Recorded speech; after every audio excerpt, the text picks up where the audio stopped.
नमस्कार, CSK news में आपका स्वागत है। तो दोस्तों, आज हो गया है 29 अक्टूबर। फटाफट एक एक करके आपको बताएंगे। 5 दिनों के आज विदेश दौरे पे निकले पीएम। इटली में G20 शिखर सम्मेलन में लेंगे भाग। 1 नवंबर को ग्लासगो में COP26 में शामिल। आखिर क्या होगी भारत की रणनीति, दूसरी बड़ी अपडेट में आपको बताएंगे। तो दोस्तों, मुकेश अंबानी ने चीन को दिया करारा झटका। एक बार फिर से छीन लिया जैक मा से उद्योगपति वाला ताज। तीसरी बड़ी अपडेट में आपको बताएंगे। तो दोस्तों, चीन के हाइपरसोनिक मिसाइल अमेरिका में जमकर तनाव। टेंशन में अमेरिका ने दी याद दिलाया रूस पर हमले की चीन को। तीसरी चौथी बड़ी अपडेट में आपको बताएंगे। अमेरिका में 2 फाड़ हो रहा है। जी हाँ, दरअसल जो बाइडेन के खिलाफ नया प्रोग्रेसिव धड़ा। बाइडेन की पार्टी में ही मची फूट। बाइडेन के खिलाफ खोला मोर्चा। इस बीच अगली अपडेट, अमेरिका ने भारत को चेताया कश्मीर की तरफ बढ़ रहे हैं तालिबानी आतंकी। आतंकवाद बढ़ सकता है जम्मू कश्मीर में। सुरक्षा एजेंसियां हुई अलर्ट पे। तो ये किक करके आपको बताएंगे। बिग ब्रेकिंग, अग्नि 5 से चाइना और पाकिस्तान में जमकर हंगामा बरपा है, वो भी आपको बताएंगे। इस बीच चीन और ताइवान के बीच बढ़ रहे तनाव के बीच रक्षा मंत्री ने किया ऐलान, अमेरिका ताइवान कर रहे हैं युद्धाभ्यास। एक एक करके खबरें विस्तार से बताएंगे, लेकिन इससे पहले अगर आपने चैनल को अभी तक सब्सक्राइब नहीं किया तो पल पल के अपडेट के लिए चैनल को सब्सक्राइब करना ना भूले। और दोस्तों, पाकिस्तान को कैसे करारा झटका लगा। कंगाल पाकिस्तान को अफगान से भिड़ना, अफगान से दोस्ती तालिबानियों से भारी पड़ रही है। सीमा पे जोरदार हमला किया है तालिबानियों ने। कई पाकिस्तानी पुलिस ढेर हो गए हैं, वो भी आपको बताएंगे। आर्यन खान मामले को लेकर भी कुछ एक बड़ी खबर आई है, तो फटाफट अंदाज में एक एक करके बताएंगे। लेकिन उससे पहले पल पल के अपडेट के लिए चैनल को सब्सक्राइब करना ना भूले। दोस्तों, दरअसल पहली बड़ी अपडेट निकल के आ रही है। तो दोस्तों, आज प्रधानमंत्री नरेंद्र मोदी निकले 5 दिनों के विदेशी दौरे पे। इटली में G20 शिखर बैठक में लेंगे हिस्सा। 1 नवंबर को ग्लासगो में COP26 में होंगे शामिल। पीएम मोदी शुक्रवार यानी आज 5 दिनों की विदेश यात्रा पर जा रहे हैं और वे 29 से 31 अक्टूबर तक रोम में रहेंगे। इस दौरान वे इटली में आयोजित G20 शिखर सम्मेलन में भाग लेंगे। इटली के पीएम के न्योते पे वो रोम जा रहे हैं। 1 नवंबर को पीएम मोदी ने ग्लासगो शहर में COP26 बैठक में भारत का पक्ष रखेंगे। विशेष सचिव हर्षवर्धन श्रृंखला ने गुरुवार को बताया है कि वो 8वीं G20 बैठक है, उसमें प्रधानमंत्री मोदी शामिल होंगे। पिछले साल संगठन की शिखर बैठक कोरोना महामारी के कारण वर्चुअल हुई थी। उनकी मेजबानी सऊदी अरब ने की थी। इससे पहले जून 2019 में जापान के ओसाका में हुई G20 बैठक में पीएम मोदी ने व्यक्तिगत तौर पर भाग लिया था। दोस्तों, G20 समिट में प्रधानमंत्री नरेंद्र मोदी खास करके चाइना, अफगानिस्तान मुद्दा, इंटरनेशनल ट्रैवल COP26 1 नवंबर को भाग लेंगे। उसमें भी चाइना की दादागिरी का मुद्दा होगा। हम चलते हैं अगली खबर। एक और बड़ी खबर निकल के आ रही है। तो दोस्तों, अमेरिका में जमकर मची फूट। जो बाइडेन की पार्टी में 2 धड़ा। जो बाइडेन के खिलाफ खोला मोर्चा। अमेरिका में अब डेमोक्रेटिक पार्टी के प्रोग्रेसिव धड़े की साख दांव पे है। मध्यवर्गीय डेमोक्रेटिक खेमे के दबाव में उन्हें तमाम बड़े कार्यक्रमों पर समझौता करना पड़ रहा है। आपको बता दें कि एक बड़ी खबर यह भी निकल के आई है कि अब जो बाइडेन और कमला हैरिस के बीच ही टकराहट बढ़ती हुई नजर आ रही है। यानी कमला हैरिस वर्सेस जो बाइडेन भी होता दिखाई दे रहा है। एक टीवी चैनल NBC की रिपोर्ट ने बताया है कि प्रोग्रेसिव धड़े ने एक तरीके से जो बाइडेन के खिलाफ मोर्चा खोल दिया है। कई फैसलों पे असंतुष्ट बताए जा रहे हैं स्वयं, और वो धड़े के नेतृत्व स्वयं कमला हैरिस कर रही हैं। और कमला हैरिस जो बाइडेन के कई फैसलों से नाराज़ बताई जा रही हैं। NBC के साथ साथ अमेरिका के कई मीडिया संस्थानों ने इस चीज़ का खुलासा किया है, जिसके बाद से कहीं ना कहीं एक तरीके से ये देखा जा रहा है कि जो बाइडेन के खिलाफ उनके ही देश में मोर्चा खोल गया है। अगली अपडेट। तो दोस्तों, मुकेश अंबानी ने दिया चाइना को झटका, छीन लिया जैक मा का ताज। भारत में बढ़ रहे हैं उद्योगपति। दुनिया में सबसे ज़्यादा अरबपतियों की संख्या में मामले में भारत दुनिया में तीसरे स्थान पर पहुंच गया है। यही नहीं, रिलायंस इंडस्ट्रीज के चेयरमैन मुकेश अंबानी ने एशिया के सबसे धनी व्यक्ति का ताज चीन के जैक मा से छीन लिया है। जेफ बेजोस लगातार चौथे साल दुनिया के सबसे अमीर बने हुए हैं। फोर्ब्स मैगजीन की नई सूची में ये जानकारी सामने आई है कि दुनिया में भारत सबसे ज़्यादा अरबपति। डॉलर के मद में सिर्फ अमेरिका और चाइना है। भारत में अरबपतियों की संख्या बढ़कर 140 तक पहुंच गई है और इनमें एशिया में सबसे पहला नाम मुकेश अंबानी बन गए, जबकि जैक मा चाइना के पीछे छूट गए। तो दोस्तों, अगली अपडेट। भारत की आपत्ति के बीच चाइना का आया स्टेटमेंट। विदेश मंत्री ने चीन को करारा जवाब दिया। तो चाइना ने कहा, हम नहीं करेंगे नए भूमि सीमा कानून का उल्लंघन। दरअसल चीन ने अपने नए और विवादित भूमि सीमा कानून को लेकर गुरुवार को स्पष्टीकरण दिया है भारत को। भारत के विदेश मंत्री एस जयशंकर ने इस पर कड़ी आपत्ति जाहिर की थी, तो फिर चाइना ने एक तरीके से कहा है कि हम कोई किसी कानून और संधियों पर कोई असर नहीं डालेगा, हमारा कानून और किसी तरीके से हम अंतर्राष्ट्रीय कानून का वायलेशन नहीं करेंगे। दरअसल नेशनल पीपल्स कांग्रेस एनसीपी ने 23 अक्टूबर को सीमा क्षेत्रों के भूमि संरक्षण के लिए उनके दुरुपयोग को बंद करने के लिए नया भूमि सीमा कानून लागू कर दिया था। भारत ने कानून को एक तरफा कदम बताया था। इसी को लेकर चाइना ने कहा कि भारत को डरने की ज़रूरत नहीं है, भारत को किसी तरीके से परेशान होने की ज़रूरत नहीं है, इस कानून में कोई ऐसा नहीं है जो किसी उल्लंघन करे। हम चलते हैं अगले अपडेट। तो दोस्तों बिग ब्रेकिंग निकल के आ रही है। अमेरिका की पेंटागन ने भारत को किया अलर्ट, बोले जम्मू कश्मीर आतंकी संगठन को मदद पहुंचा रहे हैं तालिबानी कश्मीर के आतंकियों को। दरअसल अमेरिका के रक्षा विभाग के मुख्यालय पेंटागन ने भारत को अलर्ट कर रखने की नसीहत दे दी है। उन्होंने कहा है कि तालिबान सरकार जो है वो जम्मू कश्मीर में आतंकियों की मदद कर रही है और आतंकियों को मदद करने के साथ साथ उन्हें हथियार भी मुहैया कराए जा रहे हैं। पेंटागन के एक शीर्ष अधिकारी ने कहा है कि अफगानिस्तान की वर्तमान स्थिति को लेकर भारत चिंतित है, लेकिन भारत को भी इस बात को लेकर चिंतित होने की ज़रूरत है कि कश्मीर में आसपास मौजूदा आतंकवादी संगठनों को तालिबान की सरकार मदद मुहैया कराने जा रही है। अमेरिका की अपर रक्षा सचिव डॉक्टर कॉलिन एच कहल ने इस चीज़ का खुलासा कर दिया है, जिसके बाद से भारत की सुरक्षा एजेंसियां अलर्ट पे हैं। हम चलते हैं अगले अपडेट लेते हैं। तो दोस्तों बिग ब्रेकिंग, दिल्ली में तटीय सुरक्षा के विषय पे गृह मंत्रालय की सलाहकार समिति की बैठक हुई। गृह मंत्री अमित शाह ने अध्यक्षता की है और सुरक्षा को लेकर कई कड़े कदम उठाए हैं। गृहमंत्री अमित शाह ने पहली बार भारत के सभी द्वीपों का सर्वेक्षण कराया गया है और इस बाबत प्राप्त रिपोर्ट में आधार पर कई महत्वपूर्ण निर्णय लिए गए हैं और उनमें कहा गया है कि तटीय सुरक्षा में कई मंत्रालयों और एजेंसियों की भूमिका है और ख़ास करके सुरक्षा के मद्देनज़र तटीय इलाके खास करके सुरक्षित हैं या फिर नहीं, इसको लेकर बड़ी बैठक हुई है। हम चलते हैं अगले अपडेट। एक और बड़ी खबर, पीएम मोदी ने आसियान समिट के दौरान की शिरकत, दक्षिणी चीन सागर खास करके चाइना को मुंह तोड़ और करारा जवाब दिया, आतंकवाद पर भी रखी खरी खरी बात। दरअसल प्रधानमंत्री मोदी गुरुवार यानी कल वर्चुअली तरीके से 18वें आसियान भारत शिखर सम्मेलन में भाग लिया है। प्रधानमंत्री मोदी ने कहा है कि भारत की हिंद प्रशांत महासागर पहल और हिंद प्रशांत के लिए आसियान का दृष्टिकोण इस क्षेत्र में उनके साझे नजरिए एवं आपसी सहयोग के रूपरेखा है। उन्होंने कहा है कि आसियान की एकता और केंद्रीयता भारत के लिए सदैव एक महत्वपूर्ण प्राथमिकता रही है। आसियान की ये विशेष भूमिका भारत की एक्ट ईस्ट नीति का हिस्सा है, जो सागर क्षेत्र में सभी की सुरक्षा और विकास की नीति में निहित है। बाद में विदेश मंत्रालय ने बताया है कि 18वें भारत आसियान शिखर सम्मेलन में दक्षिणी चीन सागर, आतंकवाद समेत भारत ने कई मुद्दे पर पीएम मोदी ने कई मुद्दों को उठाया है और चीन और पाकिस्तान को करारी लताड़ लगाई है। जहां आतंकवाद को लेकर पाकिस्तान को घेरा है, तो वहीं साउथ चाइना सी में दादागिरी के लिए चीन को भी आईना दिखा दिया है। हम चलते हैं अगली अपडेट। एक और बड़ी खबर निकल के आ रही है। तो दोस्तों आतंकियों को पालने की सजा भुगत रहा है पाकिस्तान। अफगान सीमा के पास पुलिस टीम पे हुआ हमला, कई लोगों की मौत। जी हाँ, दरअसल पाकिस्तान के उत्तरी पश्चिमी क्षेत्र में अज्ञात बंदूकधारियों ने मंगलवार की रात को एक पुलिस गश्ती दल पर हमला बोल दिया। दरअसल पाकिस्तान आतंकियों और तालिबानियों को पाल रहा था भारत के खिलाफ करने के लिए, अब उस पर ही भारी पड़ रहा है। दरअसल पाकिस्तान में आतंकियों ने कहीं न कहीं तालिबानियों ने ये सीमा पे, अफगान सीमा पे जोरदार हमला किया है और जिनमें पाकिस्तान के कई लगभग 6 से ज़्यादा पुलिसकर्मी मारे गए हैं। इससे एक बात तो क्लियर है कि भारत को नुकसान पहुंचाने वाले पाकिस्तान को करारा झटका लगा है। भारत तक तो अभी तालिबानियों का कोई असर नहीं दिख रहा है जम्मू कश्मीर में, और ना ही आने वाले समय में भी दिख रहा है, लेकिन इतना ज़रूर है कि पाकिस्तान के मुंह पे जो है वो करारा तमाचा। हम चलते हैं अगले अपडेट। तो दोस्तों बिग ब्रेकिंग, इजराइल के राजदूत नाओर गिलोन बोले भारत के साथ सदियों पुराने संबंध को और मजबूत करेंगे, पेगासस भारत का है आंतरिक मसला। दरअसल भारत में इजराइल के नए राजदूत नाओर गिलोन ने एक प्रेस कॉन्फ्रेंस में कहा है कि वो पहली बार राजदूत बनने के बाद भारत आए हैं। उन्होंने कहा है कि वो 3 इजरायली प्रधानमंत्री के साथ काम कर चुके हैं। प्रेस कॉन्फ्रेंस के दौरान उन्होंने 100 करोड़ वैक्सीनेशन के लिए भारत को बधाई दी।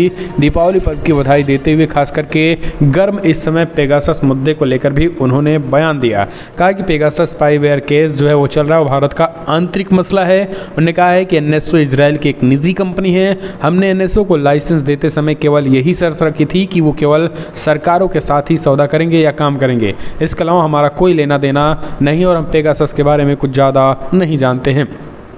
हम चलते हैं अगले अपडेट। पाकिस्तान की जीत का जश्न मनाने के आरोप में गिरफ्तार छात्रों का समर्थन कर रही महबूबा मुफ्ती बोली बच्चों के लिए भी बच्चों को तुरंत किया जा रहा है। जी हाँ, अब आप समझिए, उन आतंकी भारत हार के बाद पाकिस्तान के जिंदाबाद और पाकिस्तान के जय जयकारे लगा रहे थे, उन आतंकियों के समर्थन में खुलेआम उतर चुकी है Mehbooba Mufti. Peoples democratic party के अध्यक्ष महबूबा मुफ्ती ने कहा है कि उन बच्चों को तत्काल रिहा किया जाए। यानी इन टाइम बम को बच्चे बता रही महबूबा मुफ्ती को एक तरीके से सेना ने भी और ख़ास करके गृह मंत्री अमित शाह भी 2 दिन पहले करारा जवाब देकर गए हैं, लेकिन अभी भी महबूबा मुफ्ती की बोली सुधरती नहीं दिख रही है। राजनीति के चक्कर में पूरे कश्मीर को बेच देने वाली महबूबा मुफ्ती आज जब आर्टिकल 370 हट गया है तो तिलमिलाए और बौखलाए हुए हैं। जम्मू कश्मीर में किस तरीके से जश्न मना उस कॉलेज में, और वहाँ पे पाकिस्तान के जिंदाबाद नारे लगाए गए, पाकिस्तान के झंडे उछाले गए, तब महबूबा मुफ्ती की बोली ना निकली। लेकिन जब यूएपीए के तहत कार्रवाई की गई तो महबूबा का रोना धोना शुरू हो गया और उन्हें छात्र बता रिहाई की मांग कर रही है। हम चलते हैं अगले अपडेट। गरीब के जंजाल में फंसा तालिबान, टीवी पर आकर निवेश मांगने को मजबूर है मुल्ला उमर का बेटा। जी हाँ, दरअसल तालिबान के संस्थापक मुल्ला उमर के बेटे मोहम्मद याकूब पहली बार सार्वजनिक रूप से सामने आया है। कट्टरपंथी तालिबान ये सब करके अपनी छवि चमकाने में जुटा हुआ है। एक टीवी कार्यक्रम में अफगानिस्तान के नए रक्षा मंत्री मोहम्मद याकूब ने स्थानीय व्यापारियों से हॉस्पिटल में निवेश करने की अपील की है। तालिबान के पहले शासनकाल में आंदोलन के सर्वोच्च नेता याकूब के पिता मुल्ला उमर शायद ही कभी सार्वजनिक रूप से दिखाई दिए हों। उनकी तस्वीरों तक प्रतिबंध लगा दिया गया है। 2013 में उनकी मौत के 2 साल तक इस खबर को सार्वजनिक नहीं किया गया था, लेकिन अगस्त 2021 में काबुल पर कब्जा करने के बाद से तालिबान नेता ने सामान्य तौर पर सार्वजनिक रूप से दिख रहे हैं। तो अब आप समझिए कि ये हालत हो चुकी है कि टीवी पर ये कहा जा रहा है कि हमारे देश में शांति स्थापित हो चुकी है, आप आइए हमारे देश में निवेश कीजिए। ये हालत है इन आतंकियों के। हम चलते हैं अगले अपडेट। नवाब मलिक के खिलाफ FIR करवाने उतरी समीर वानखेड़े की बहन। उसने कहा कि पुलिस में दी लिखी शिकायत, कहा हमारी प्राइवेट तस्वीरें वायरल कर रहा है। नारकोटिक्स कंट्रोल ब्यूरो NCB के जोनल डायरेक्टर समीर वानखेड़े की बहन एडवोकेट यास्मीन वानखेड़े ने महाराष्ट्र के मंत्री नवाब मलिक के खिलाफ मुंबई पुलिस को लिखित में शिकायत दी है और FIR दर्ज करने की मांग कर डाली है। हालांकि अभी तक यास्मीन वानखेड़े की शिकायत के आधार पर कोई FIR दर्ज नहीं की गई है। पुलिस के मुताबिक यास्मीन वानखेड़े ने बीते हफ्ते अपनी शिकायत दी थी। यास्मीन ने अपनी शिकायत में दावा किया था उन्हें उनके पूरे परिवार को लगातार परिणाम भुगतने के लिए धमकी भरे कॉल्स आ रहे हैं। यास्मीन ने अपने शिकायत की कॉपी राष्ट्रीय महिला आयोग को भी भेज दी है। ओशिवारा पुलिस स्टेशन के एक अधिकारी ने बताया है कि यास्मीन वानखेड़े की शिकायत में ये कहा गया है कि जब से नवाब मलिक ने समीर वानखेड़े के निजी जीवन के आरोप लगाने शुरू किए हैं, उनके पूरे परिवार को धमकी भरे कॉल्स आ रहे हैं और ये सब नवाब मलिक के इशारे पर किया जा रहा है। हम चलते हैं अगले अपडेट। यूपी में चुनाव से पहले भाजपा मनाएगी जीत वाली दिवाली, 30 लाख बूथ वर्कर्स को भेजे गए गिफ्ट। यूपी में होने वाले विधानसभा चुनाव के मद्देनजर खुद बूथ स्तर पर मजबूत करने की कोशिश तेज कर दी गई है। इसी को देखते हुए भाजपा ने अपने 30 लाख बूथ कार्यकर्ताओं को दिवाली के उपहार भेजे हैं।